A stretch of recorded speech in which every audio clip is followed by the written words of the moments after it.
তারা তার শেষ জীবনটা কাটিয়েছিল তারই বাবার বাড়িতে। কে তারা? কেনই বা একটি বিবাহিত সন্তান সম্ভবা মহিলার জন্যে তার শ্বশুর বাড়িটা অভিশাপ হয়ে উঠল? চলুন সেটাই শুনি আমি গল্পকথার আজকের আয়োজনে।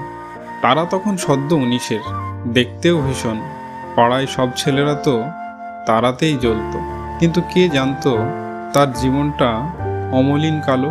সে তো বাবার খুব আদুরে একমাত্র মেয়ে তারা। বিয়ের জন্য দেখতে এলো আমেরিকাতে কর্মরত পাত্র।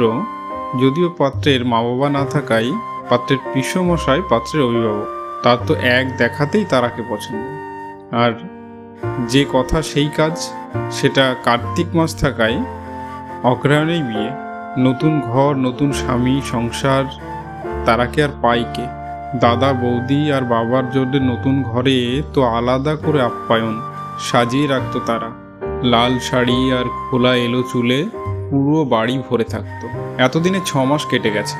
একদিন হঠাৎ খবর এলো সেই দূরদেশ থেকে, ভীষণ প্রয়োজনে পরের দিনই পাড়ি দিতে হবে 7 সমুদ্র তারার সেই আলোর মুকুট মানে স্বামীকে। কিন্তু দুদিন পর তারার কাছে খবর আসে এয়ারপোর্ট থেকে যাওয়ার পথে পথ দুর্ঘটনায় নিভে গেছে তারার আলো। এখন যেন সে এক নিভে যাওয়া তারা। স্বর্গস্বরূপ বাড়িটি তারাকে যেন নরক যন্ত্রণা দিতে লাগলো। তারপর সে একদিন সিদ্ধান্ত নিল সে এখানে আর থাকবে না।